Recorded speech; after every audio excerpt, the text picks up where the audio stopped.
السلام علیکم ویورز، میں ہوں حامد میر۔ اب تک کی سب سے بڑی خبر یہ ہے کہ عمران خان نے اس بات کا اعلان کر دیا ہے کہ انہوں نے ابھی تک لانگ مارچ کی تاریخ کا اعلان کیوں نہیں کیا، وہ کس چیز کا انتظار کر رہے ہیں۔ اور اس کے ساتھ ساتھ آج کی دوسری بڑی خبر یہ ہے کہ سیشن عدالت نے رانا ثناءاللہ پر مقدمہ درج کرنے کا حکم جاری کر دیا ہے۔ اور اس کے ساتھ ساتھ آج کی تیسری بڑی خبر یہ ہے، اور اس کو آپ دلچسپ خبر بھی کہہ سکتے ہیں، اور اس کے ساتھ ساتھ آپ اس کو مذکر خیز خبر بھی کہہ سکتے ہیں، کہ الیکشن کمیشن آف پاکستان نے پاکستان تحریک انصاف کے رکن صوبائی اسمبلی کو زندہ لوگوں کی لسٹ سے نکال کر مردہ لوگوں کی لسٹ میں جو ہے منتقل کر دیا۔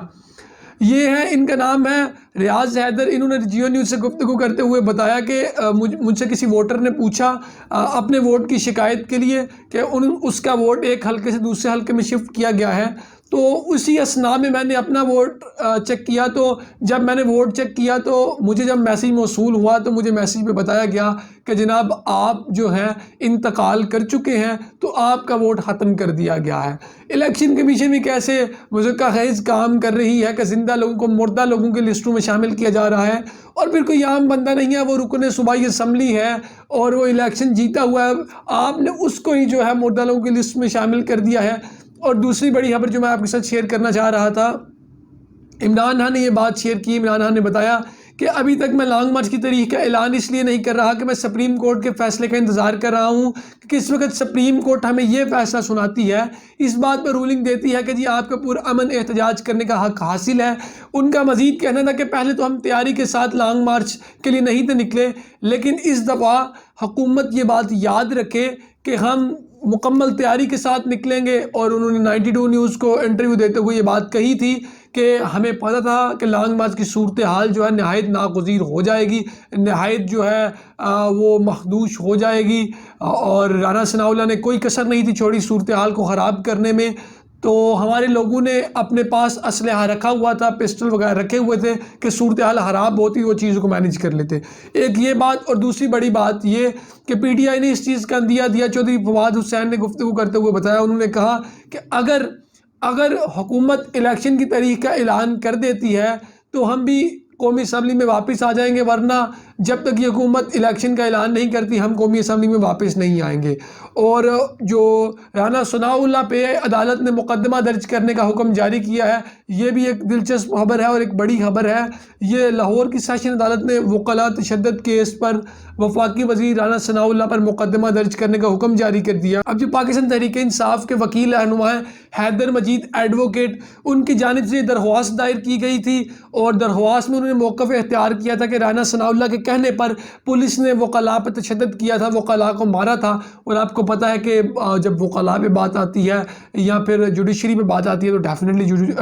جوڈیشری سٹینڈ کرتی ہے وکلاء کے ساتھ۔ تو ایڈیشنل سیشن جج میاں مدثر عمر نے درخواست پر فیصلہ سناتے ہوئے رانا ثناءاللہ پر مقدمہ درج کرنے کا حکم جاری کر دیا، اور اس کے ساتھ ساتھ عدالت نے دونوں فریقین کی گفتگو سنی، موقف سننے کے بعد یہ فیصلہ جاری کیا۔ ویورز، اب تک یہ بڑی خبر ہے کہ رانا ثناءاللہ پر مقدمہ جاری کرنے کا حکم جاری کر دیا گیا ہے۔ الیکشن کمیشن کون سے نئے کارنامے اور گل کھلا رہی ہے۔ اس کے بعد عمران خان یہ کہہ رہے ہیں کہ الیکشن کی ڈیٹ اناؤنس کروائیں، جبکہ الیکشن کمیشن زندہ بندوں کو، چلے زندہ بندے کی تو سمجھ آتی ہے، ایک نارمل بندے کو آپ اٹھا کے آگے پیچھے کرتے سمجھ آتی ہے، ایک وہ بندہ جو رکن صوبائی اسمبلی ہے اور پھر وہ اسمبلی میں بیٹھا بھی ہوا ہے، اور آپ نے زندہ لوگوں کی لسٹ سے نکال کے اسے مردہ لوگوں کی لسٹ میں شامل کر دیا ہے، یہ بھی ایک مذکر خیز بات ہے۔ اس کے بعد ایک اور بڑی بات یہ کہ پی ٹی آئی کا جو لانگ مارچ ہوا تھا، عدالتی حکم کی خلاف ورزی ہوئی ہے یا نہیں۔ آئی ایس آئی اور دیگر اداروں سے جو سپریم کورٹ ہے اس نے رپورٹ طلب کر لی ہے کہ آپ ہمیں بتائیں کہ جو ہم نے فیصلہ سنایا تھا اس کی جو ہے خلاف ورزی کس کس نے کی ہے۔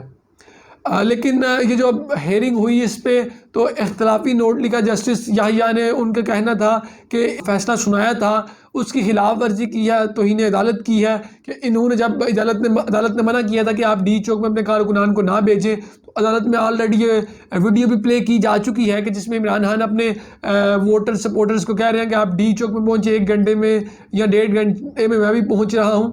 تو ان کے جسٹس یحییٰ کا کہنا تھا کہ اس پہ عمران خان پہ توہین عدالت کا کیس لگنا چاہیے اور ان پہ مقدمہ درج ہونا چاہیے، لیکن یہ ان کا ایک اختلافی نوٹ تھا۔ لیکن جو باقی سپریم کورٹ نے 14 صفحات پہ مشتمل فیصلہ سنایا ہے، اس میں انہوں نے آخر پہ یہی ریمارکس دیے ہیں کہ سب سے پہلے تو رپورٹ ہمیں پیش کی جائے خلاف ورزی ہوئی ہے کہ نہیں ہوئی، اور جو سوالات سپریم کورٹ نے کیے ہیں ان کے جواب پیش کی جائیں، اس کے بعد ہم کوئی بھی فیصلہ کریں گے۔ ویورز، آج کے دن کی بڑی خبریں یہ تھی۔ مزید خبروں اور تفصیلات کے لیے ہمارے ساتھ کنیکٹ رہیں، اسٹے ٹیونڈ۔ تب تک کے لیے ہمیں اجازت۔ اللہ نگہبان۔ پاکستان زندہ باد۔